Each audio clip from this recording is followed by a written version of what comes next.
Vamos abrir as nossas Bíblias no livro de Jonas. Livro do profeta Jonas.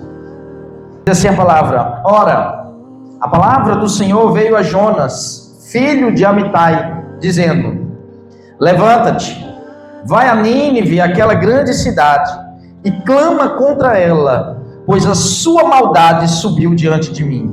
Mas Jonas se levantou para fugir de Tarsis, longe da presença do Senhor, e desceu a Jope, onde encontrou um navio que ia para Tarsis. Pagou, pois, a sua passagem, e desceu para dentro dele, para ir com eles para Tarsis, longe da presença do Senhor. Mas o Senhor enviou um grande vento ao mar, e houve uma poderosa tempestade no mar, de modo que o navio estava a ponto de quebrar-se. Verso 11. E então disseram-lhe: O que devemos fazer contigo para que o mar se acalme para nós? Pois o mar estava agitado e tempestuoso. E ele lhes disse: Levantai-me e lançai-me ao mar, para que ele se acalme, pois eu sei que é por minha causa que esta grande tempestade está sobre vós. Entretanto, os homens remaram forte para trazer o navio à terra, mas eles não conseguiram, pois o mar estava agitado e tempestuoso contra eles. Por isso eles clamaram ao Senhor e disseram: Nós te rogamos, ó Senhor, nós te rogamos que não nos deixe perecer por causa da vida deste homem, e que não ponha sobre nós sangue inocente, pois tu, ó Senhor, fizeste o que desejavas. E então eles tomaram Jonas e o lançaram ao mar, e cessou o mar da sua fúria. E então os homens temeram muito ao Senhor, e ofereceram sacrifício ao Senhor, e fizeram votos. Mas o Senhor havia preparado um grande peixe para que engolisse Jonas, e ele esteve no ventre do peixe 3 dias e 3 noites. E então Jonas orou ao Senhor do ventre do peixe e disse: Clamei ao Senhor na minha aflição, e ele me ouviu. Do ventre do inferno clamei, e tu ouviste a minha voz. Pois tu me lançastes no profundo, no meio dos mares, e as correntes das águas me cercaram. Todas as tuas vagas e as tuas ondas passaram sobre mim. E eu disse: Estou lançado de diante dos teus olhos. Todavia tornarei a ver o teu santo templo. As águas me cercaram até a alma, o abismo me rodeou, e as ervas daninhas estavam enroladas na minha cabeça. Eu desci até os fundamentos dos montes. A terra com seus ferrolhos estava sobre mim para sempre. Mas tu fizeste subir a minha vida da decomposição, ó Senhor Deus meu. Vamos agora para o capítulo 3, verso 1 ao 5. E a palavra do Senhor veio a Jonas pela segunda vez, dizendo: Levanta-te, vai a Nínive, aquela grande cidade, e prega contra ela a mensagem que eu te ofereço. E então Jonas se levantou, foi a Nínive, segundo a palavra do Senhor. Ora, Nínive era uma cidade muito grande, de 3 dias de jornada. E Jonas começou a entrar pela cidade, jornada de 1 dia, e clamava dizendo: Ainda 40 dias e Nínive será derrubada. E assim as pessoas de Nínive creram em Deus e proclamaram jejum e vestiram-se de pano de saco, desde o maior até o menor. Vamos para o capítulo 4, verso do 1 ao 3. Mas isso desagradou muito a Jonas, e ele ficou enfurecido.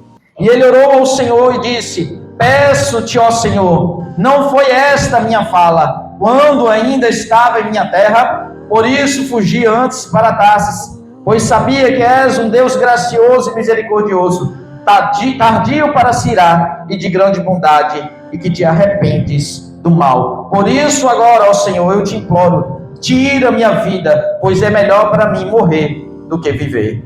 Vamos orar mais uma vez? Pai, aplica a tua palavra neste lugar, Senhor, sobre cada coração, que não haja resistência da nossa parte, que os nossos ouvidos estejam atentos à voz do teu Santo Espírito. Pai, fala neste lugar em poder, em graça, em misericórdia, em salvação, libertação. para que o teu nome seja agradecido, Cristo. É assim que eu te oro e te agradeço. Amém. Irmãos, o livro de Jonas é um livro muito conhecido. E muito se prega neste livro acerca da desobediência daquele que é chamado por Deus.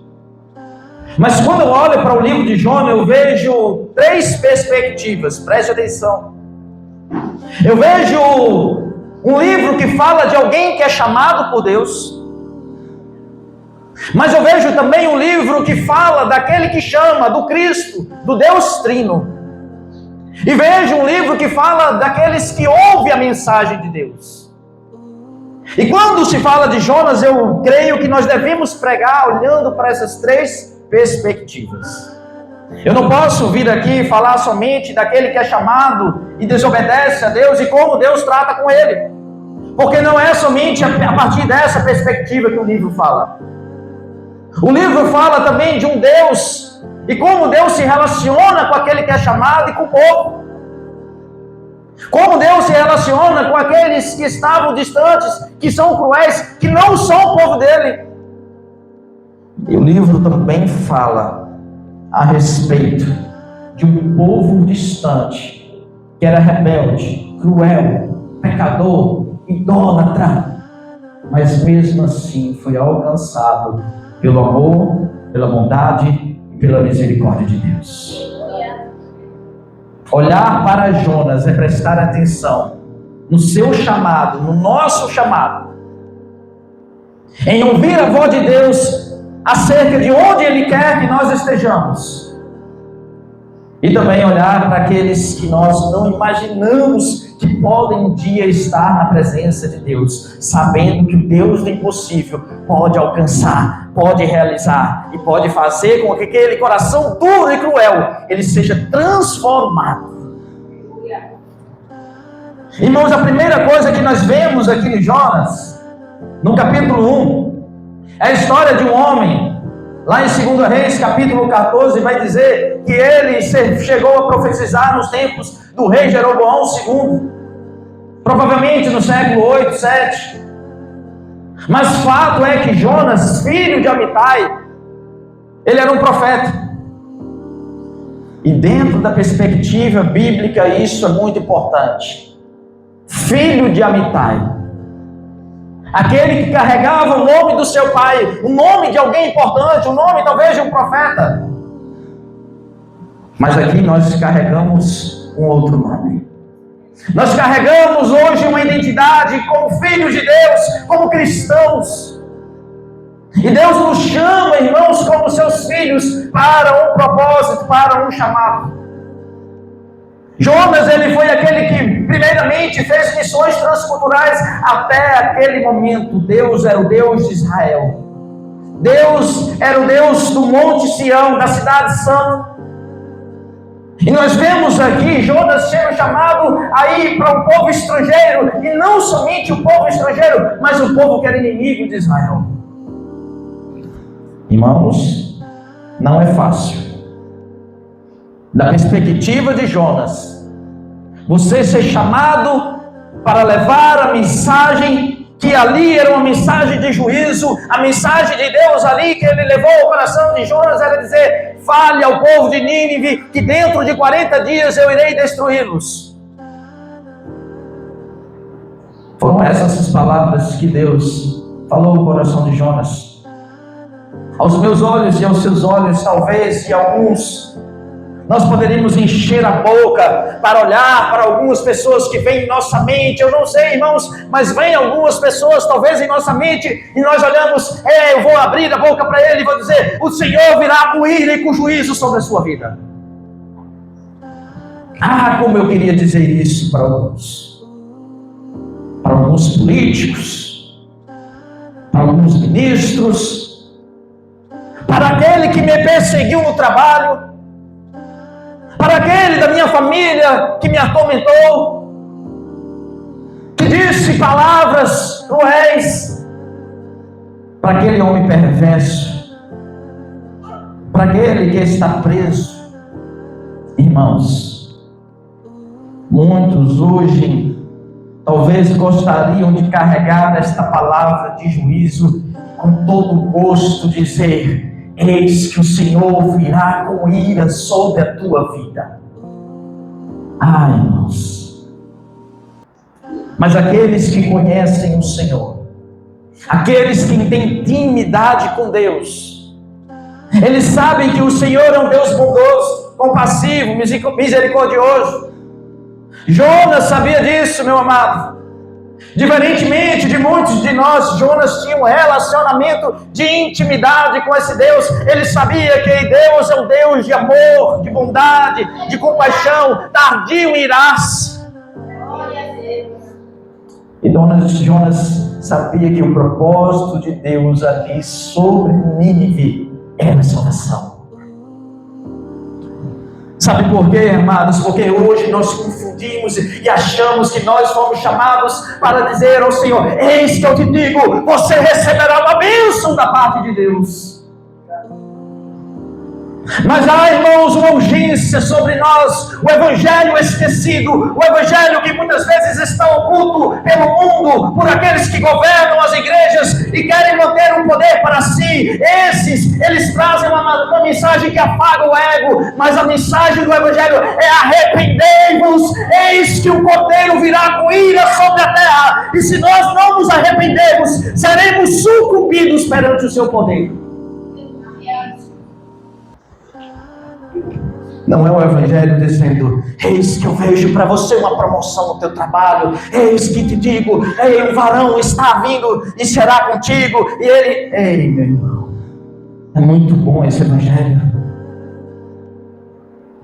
O evangelho esquecido, muitas vezes em nossos dias, e oculto, é uma mensagem de arrependimento, é a mensagem de que o juízo virá, e que o tempo de se arrepender é agora, é hoje.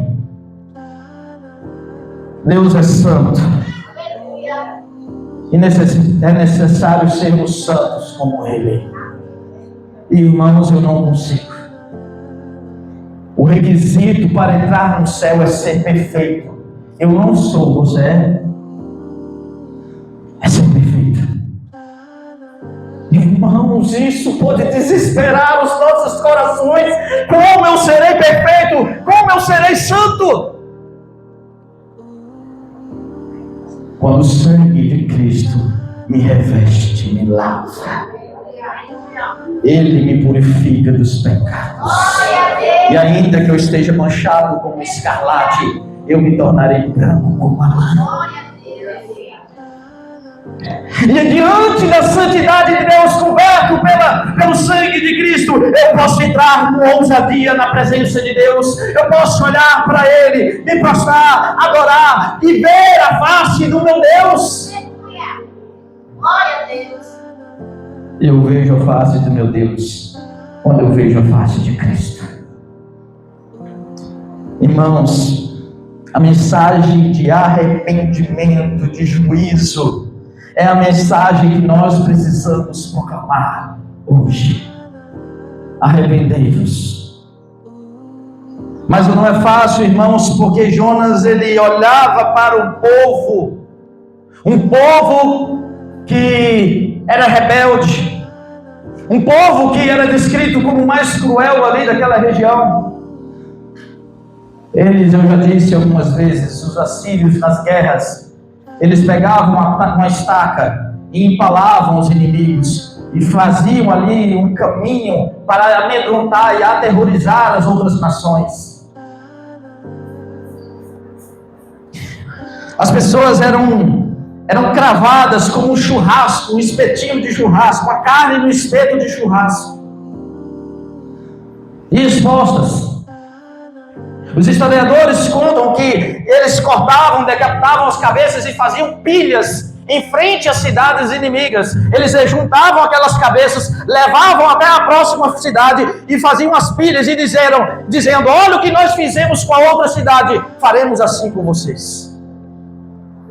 Eles pegavam os reis daquelas cidades e escalpelavam os seus cabelos, arrancavam as suas peles e deixavam eles em carne viva, sentindo dores, gritando. Tamanha era a crueldade daquele povo. Adoradores do Deus Assur, daí a palavra Síria.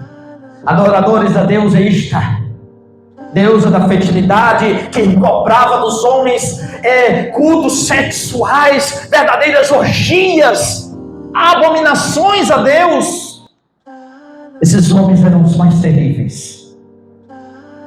Eles eram aqueles que bebiam sangue, sentiam prazer e riam, e depois de uma matança eles se relacionavam com prostitutas em orgias sem fim.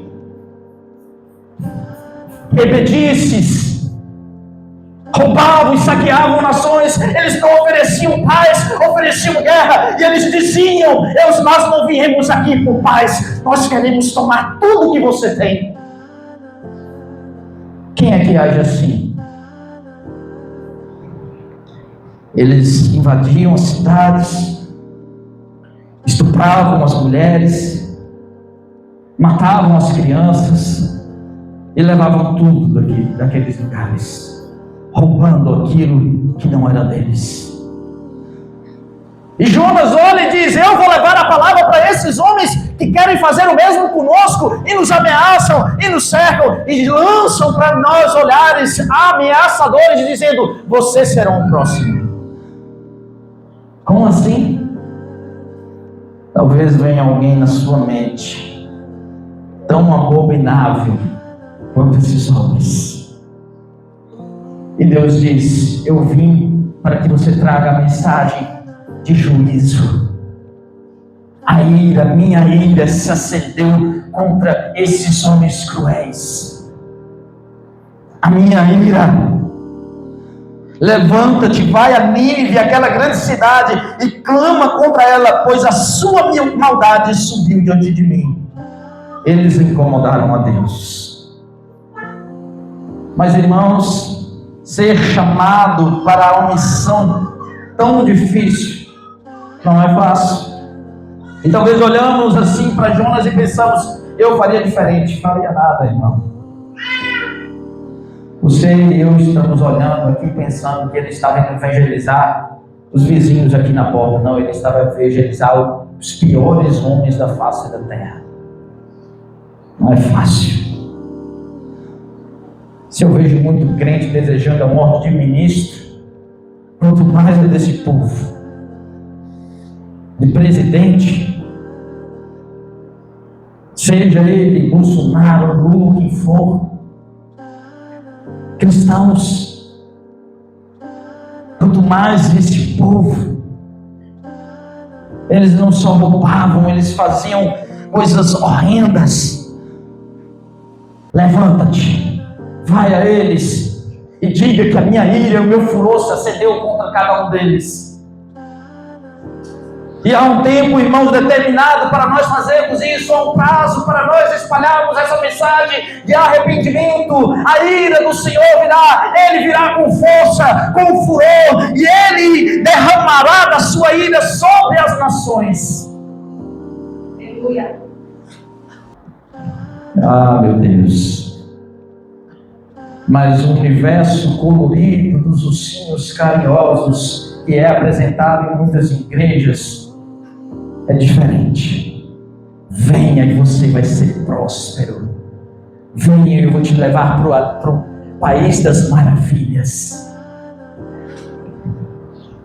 A mensagem é de arrependimento, e é urgente, irmãos. Se eu e você não tivermos isso que aqueles apóstolos, que aqueles homens tiveram inflamados em seus corações, meu Deus, nós seremos como nécios e deixaremos ali o mundo à mercê do mal, dos principados, e não seremos como soldados que lutam bravamente em combate, em bom combate, mas seremos covardes, vivendo as nossas próprias vidas.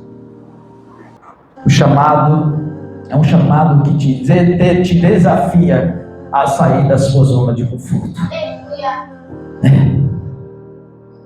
Enquanto nós queremos os nossos planos, os nossos sonhos, os nossos projetos, Deus está te dizendo: eu quero que você viva a minha vontade. Jonas, ele escolhe o caminho da desobediência, porque viver isso não é fácil. Jonas, nesse momento, ele quer fugir da presença de Deus. Parece que ele não entende, não compreende o Salmo 139, que diz que se eu subir ao mais alto monte, ali tu estás. Salmo 139 vai dizer: para onde me irei, no verso 7? Para onde me irei do teu espírito? Ou para onde fugirei da tua presença? Se eu subir ao céu, tu estás lá. Se eu fizer a minha cama no inferno, eis que tu estás lá. Se eu tomar as asas da manhã e habitar nas partes mais extremas do mar, até lá a tua mão me guiará e a tua mão direita me susterá. Glória a Deus. Talvez Jonas não estivesse lembrado disso. Ele tinha que ir para Nínive, mas ele quer ir para o outro lado, o lado oposto. Tarsis era o oposto de Nínive. Eu vou levar o evangelho para essa vida? De jeito nenhum. Há uma resistência no meu e no teu coração. Há uma resistência. Eu vou levar. Aquilo ali não tem jeito não, pastor. Aquilo ali escolheu aquela vida e já era. Irmãos, se você vivesse nessa época, conhecesse os habitantes de Nínive, eu e você não falaria isso. Ele vai para a posição oposta, para Tarsis. Ele quer mostrar para Deus: eu quero estar longe desses homens abomináveis, porque o Senhor deveria destruí-los. E nós muitas vezes queremos isso, irmão, decidir o que Deus deve fazer.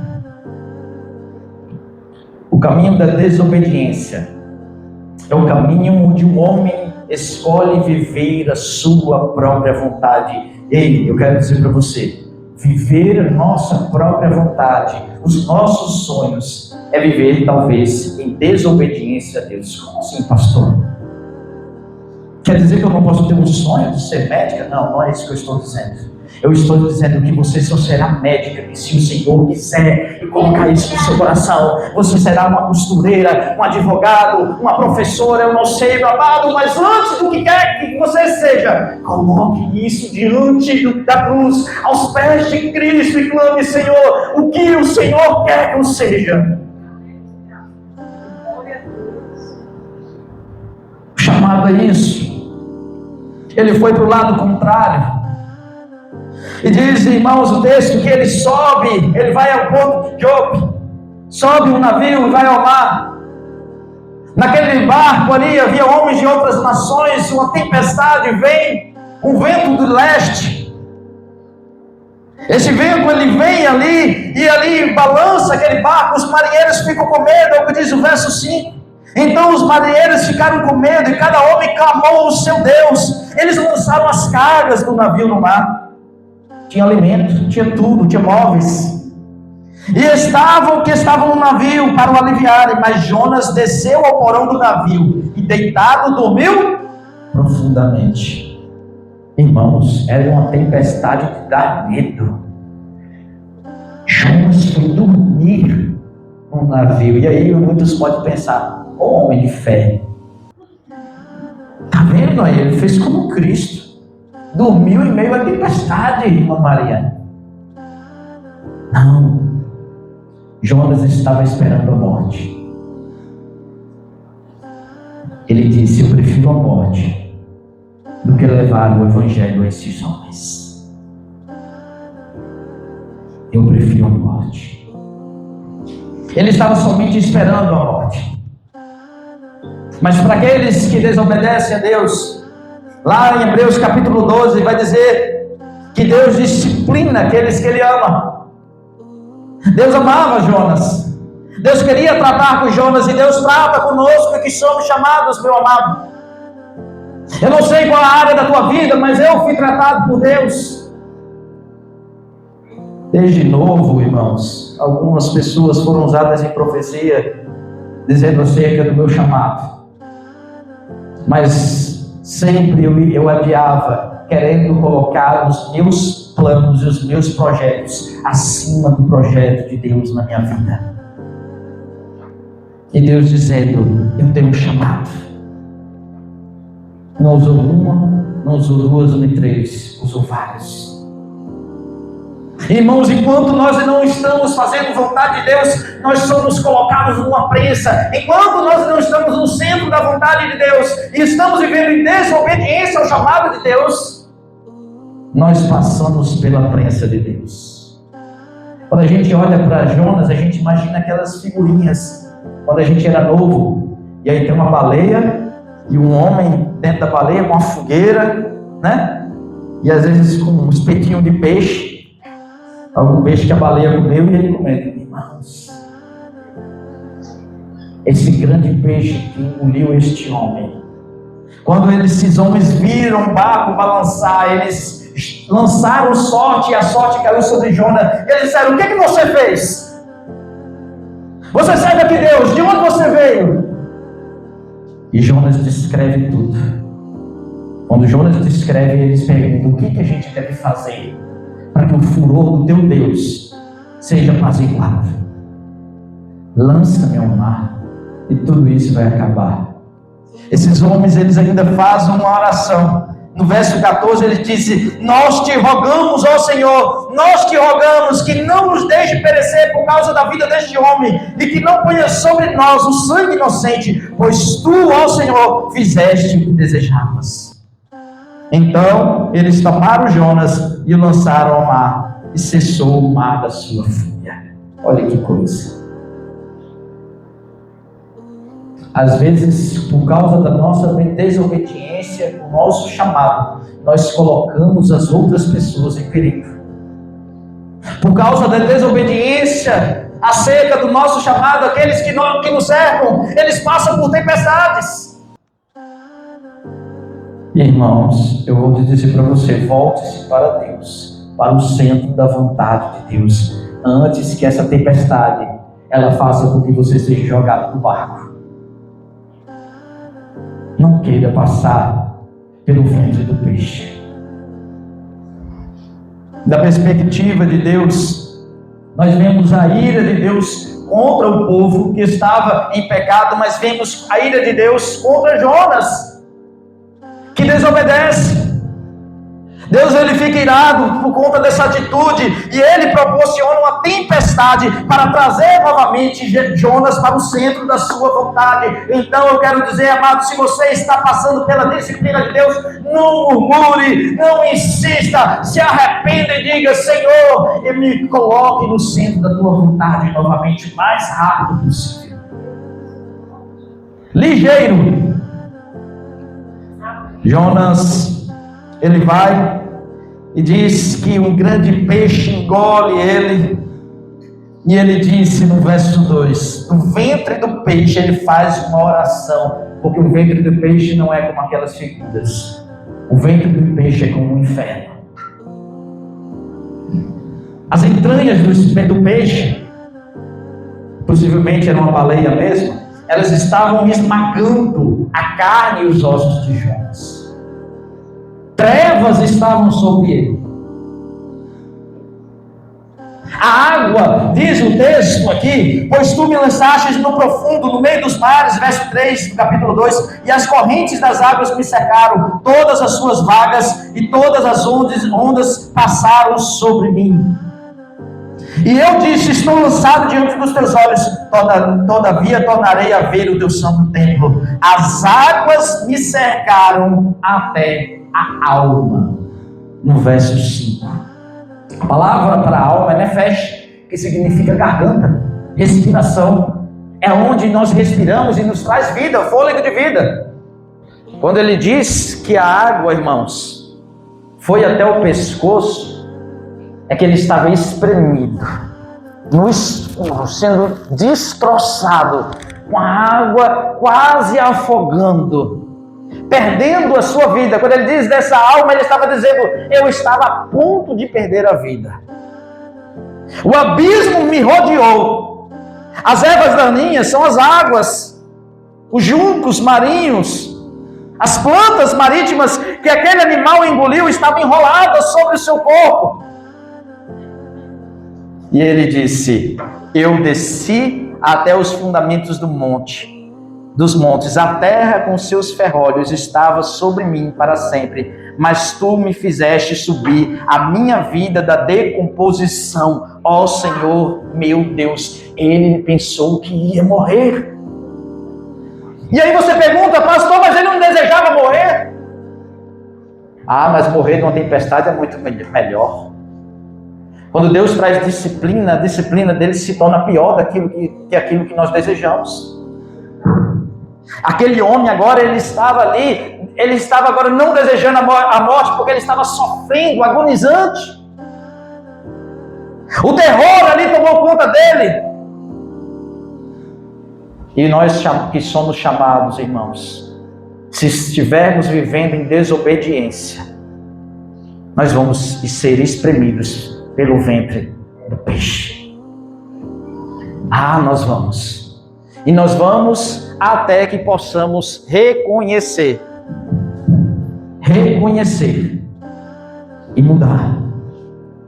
E dizer: Senhor, eu quero viver a tua vontade. Da perspectiva de Cristo, nós vemos aqui um tipo de Cristo em Jonas.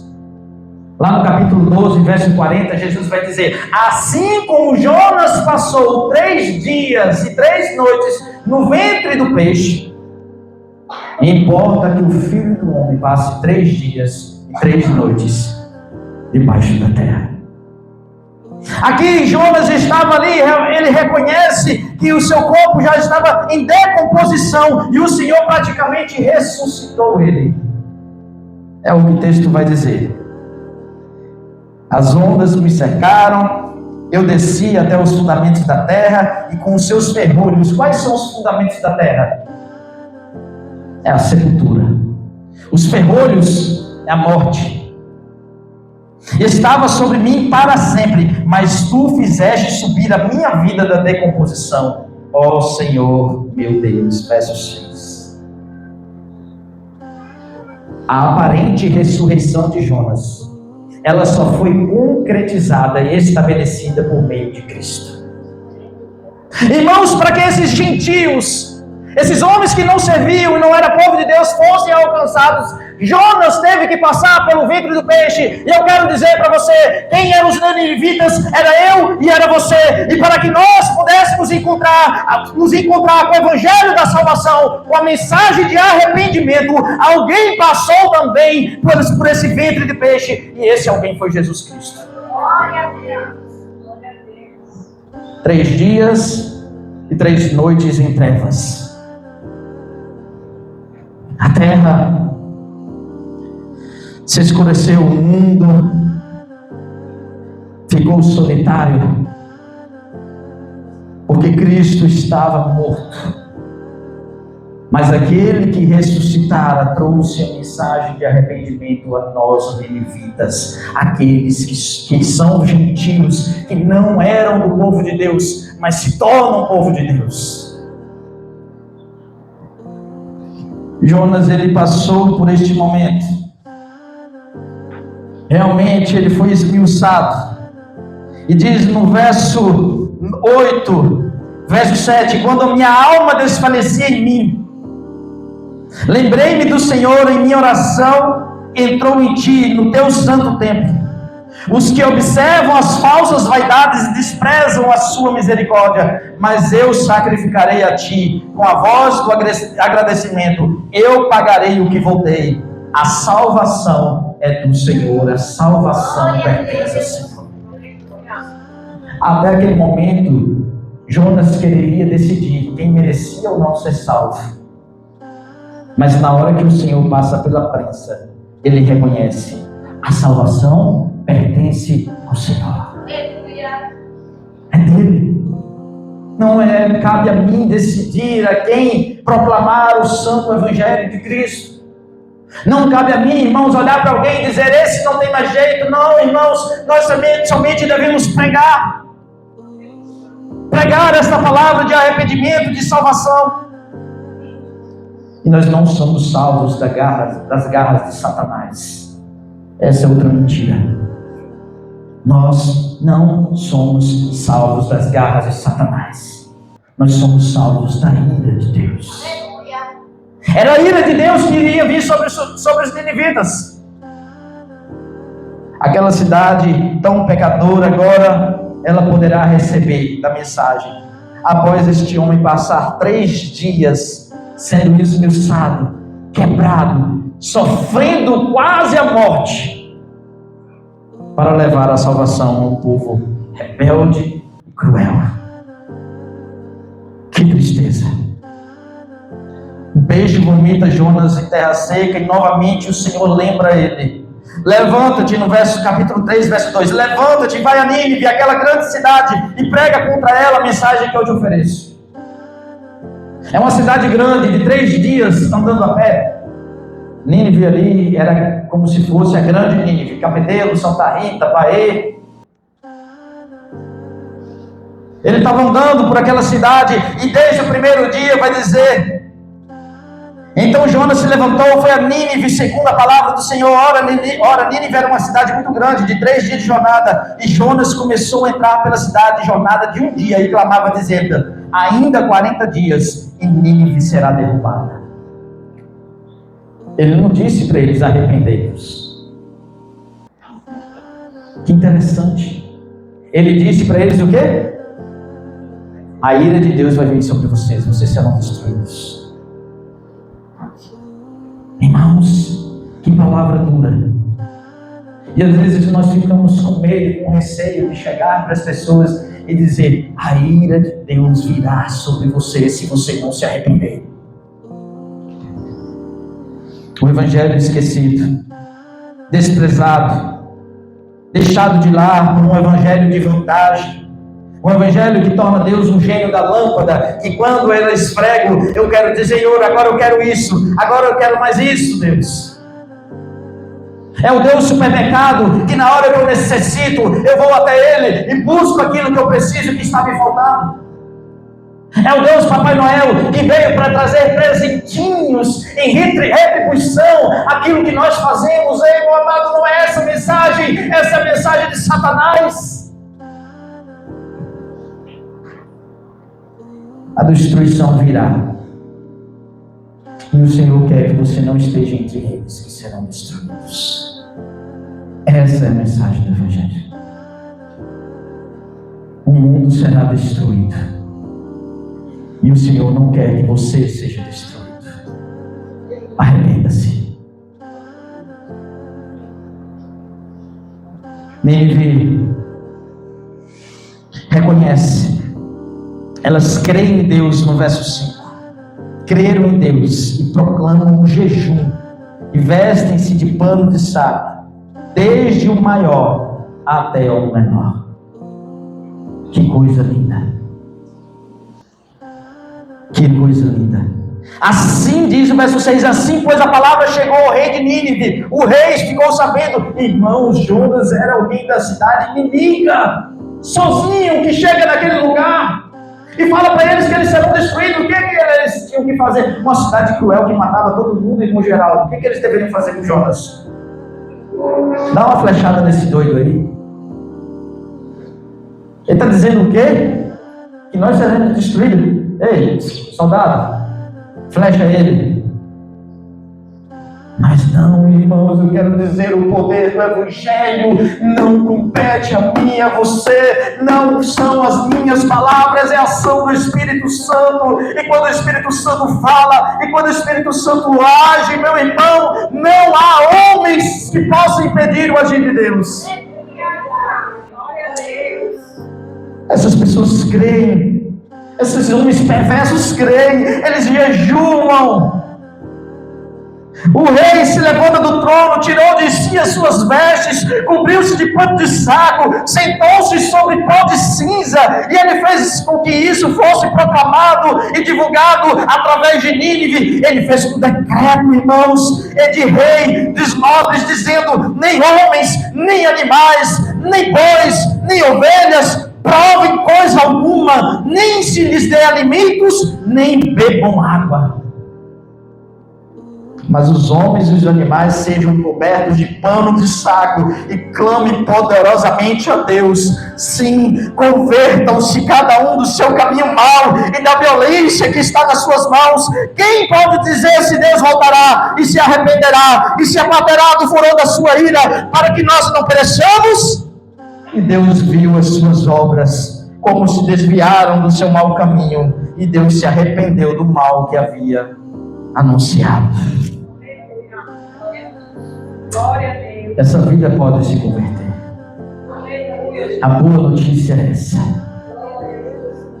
Deus quer alcançar o coração desta vida,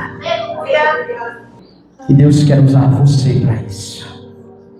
Você foi chamado em um instrumento para ser boca de Deus para vidas que irão perecer, e Deus quer arrancar esta vida deste lamaçal, dessas trevas,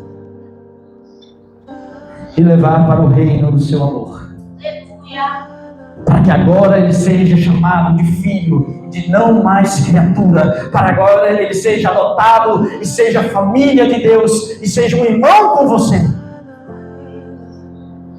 E haverá festa nos céus.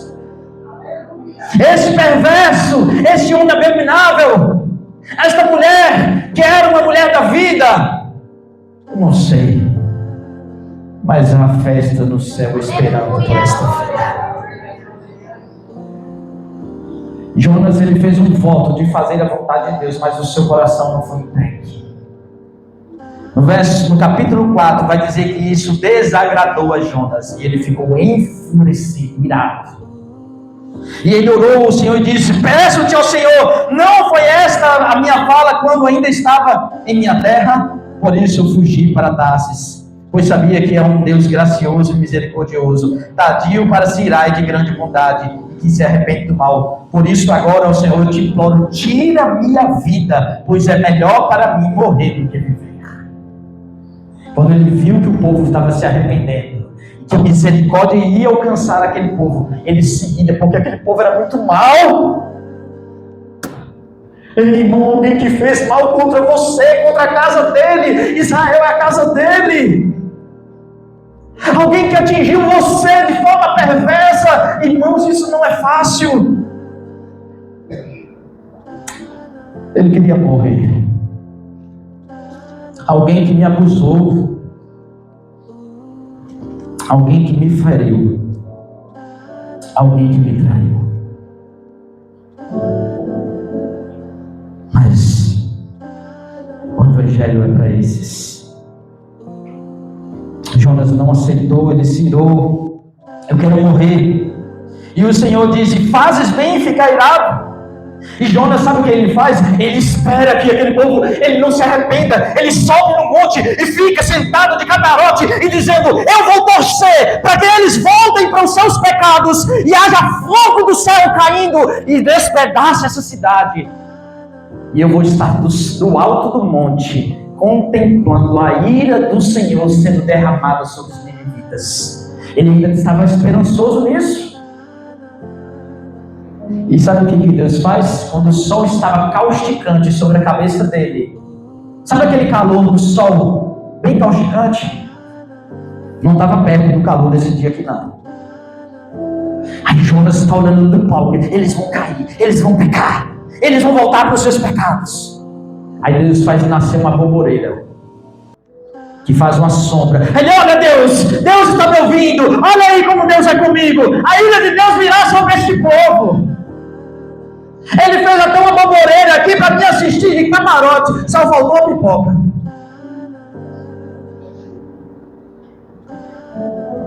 E o Senhor preparou e fez nascer no verso 6 do capítulo 4 uma borboleira por cima de Jonas, para que a sombra sobre a sua cabeça, a fim de o livrar do seu enfado. Assim Jonas se alegrou demasiadamente por causa da borboleira. Ele se alegrou por causa da borboleira, irmãos. Mas Deus preparou o verme quando a manhã subiu no dia seguinte, o qual feriu a borboleira e esta se secou. E a minha pergunta é: quem é o alvo da tua ira? Quem é o alvo do ódio do teu coração? Sabe, irmãos, a Bíblia vai dizer: irai-vos, mas não pequeis. A ira não é uma coisa ruim. Não. Eu devo estar irado contra o mal. Eu devo estar irado contra a injustiça, contra a maldade, contra toda a perversidade da terra, irmãos. Mas a ira ela deve estar voltada para o alvo certo. E a nossa ira não é contra a carne ou contra sangue, não são contra pessoas, é contra o inimigo, são contra o sistema, é contra a perversidade deste mundo, meu amado. Reconheça isso, ore por isso. Quem tem sido o alvo da tua ira? Carne e sangue? Vidas? Ele olha, ele está virado contra aquele povo e Deus queria dar uma lição, porque aquele povo havia se arrependido. No pó e na cinza eles se humilharam, eles reconheceram Deus, eles adoraram o Senhor dos Exércitos, acima de Assur, acima de Axista. Eles disseram: Ele é o único Deus. O verme veio no verso 7 e come essa borboreira, e ela seca em um instante, quando o sol está nascendo, no verso 8. E aconteceu que quando o sol apareceu, Deus preparou um forte vento do leste, e o sol feriu a cabeça de Jonas. Ele fez o sol mais com calor, eu acho que o maior calor da face da terra naquele dia.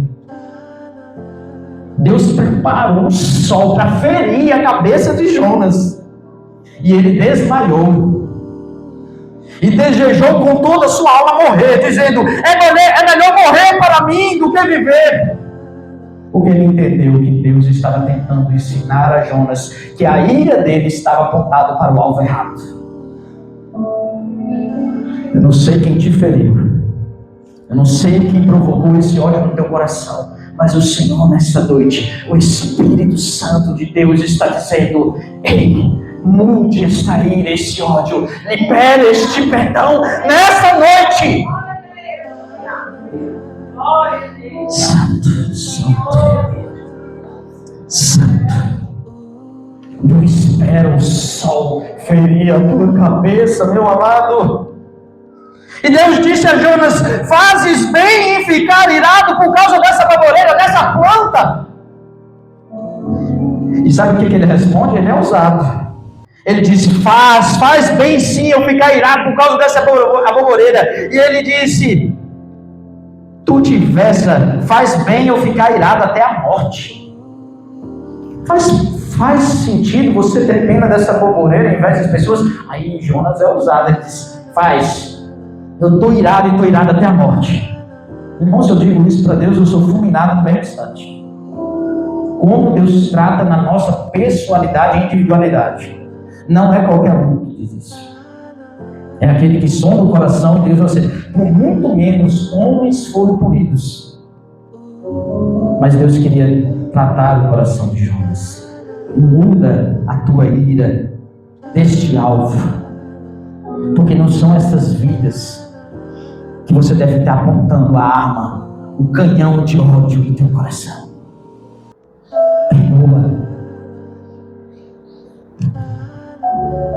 E disse o Senhor: tu tiveste pena dessa borboreira, na qual não trabalhaste, no verso 10, e nem fizeste crescer, que nasceu em uma noite, e na mesma noite pereceu. E não deveria eu poupar Nínive, aquela grande cidade, onde estão mais de 120 mil pessoas, que não sabem discernir entre sua mão direita e a sua mão esquerda, e também muitos animais? Tu tem pena dessa planta e não tem pena de vidas? Nós estamos vivendo em um mundo de ódios. Fique de pé.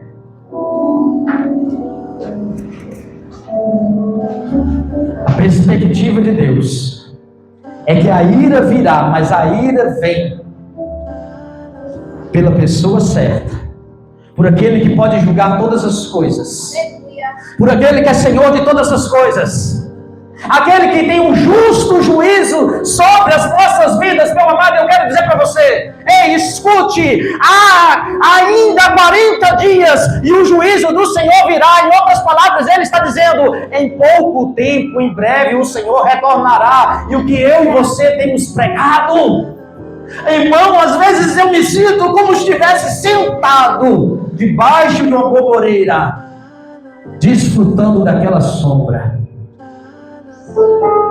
E às vezes não é para desejar o mal das pessoas, mas simplesmente para eu ficar no meu conforto. Irmãos, olhem. Nós estamos vivendo dias perversos, dias difíceis. Ore por este país, ore pela justiça de Deus. Ei, mas não ore contra as pessoas, não. Não mire o seu canhão de ódio contra vidas, porque a nossa luta não é contra a carne e contra o sangue.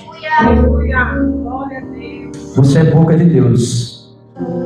Você tem um chamado do Senhor. E o Senhor quer usar a tua vida para trazer mensagem de salvação àqueles que estão distantes.